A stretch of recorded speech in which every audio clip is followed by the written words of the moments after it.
दूसरे दिन हमारा जो प्रोजेक्ट है या हमारा जो ये पाठ चल रहा है वो है मेरे शरीर का परिवर्तन।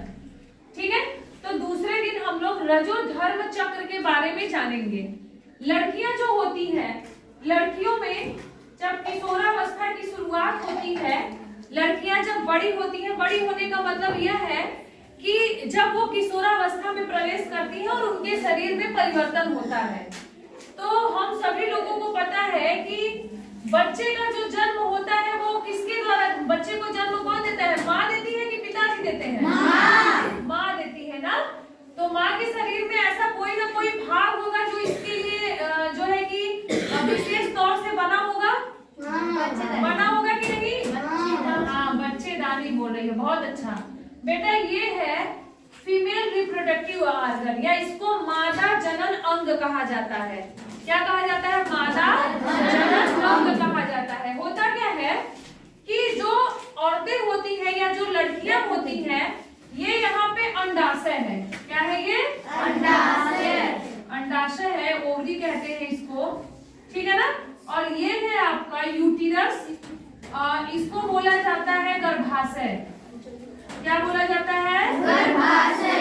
गर्भाशय। होता क्या है कि प्रत्येक माँ इन दोनों अंडाशय में से दो अंडाशय है, तो एक बार इस वाले से अंडे का निर्माण होकर के बाहर निकलेगा अंडा, तो दूसरे महीने में इस वाले से, ठीक। और इस अंडे के बनने की जो प्रक्रिया है उसमें 28 दिन से लेकर के 30 दिन का अंतर होता है। कितना?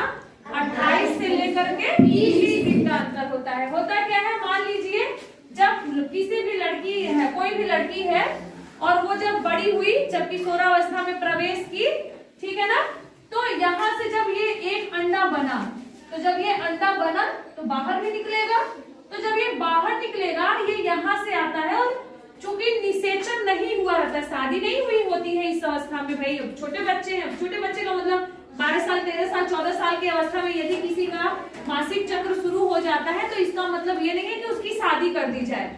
ये जब तक मासिक चक्र नहीं आएगा, जब तक अंडा बनना शुरू नहीं होगा शरीर के अंदर, जान लीजिए कि वह जो लड़की होगी वो माँ नहीं बन सकती है। माँ बनने के लिए यह क्रिया बहुत जरूरी है, ठीक है। तो जब ये अंडा बाहर निकलता है, तो चूंकि ये फर्टिलाइज नहीं हुआ, निषेचन नहीं हुआ उसका, ठीक है, तो ये जो है हर महीने एक अंडा बनेगा, एक बार इसमें से निकलेगा, तो एक बार इसमें से निकलेगा। और यहाँ ये जो गर्भाशय की दीवार है, यहाँ जो खून की नलिकाएं हैं, उन सबके साथ जो है कि जब अंडा बनता है और जब शरीर से बाहर निकलना होता है, तो ये जो गर्भाशय की दीवार बेटा ये टूटती है, जिसकी वजह से काफी दर्द भी होता है, पेट दर्द करता है, कमर दर्द करता है, और ये जो अंडा होता है उसी के साथ जो है हमारे शरीर से बाहर निकल जाता है, ठीक है ना। इसी को मासिक चक्र कहते हैं।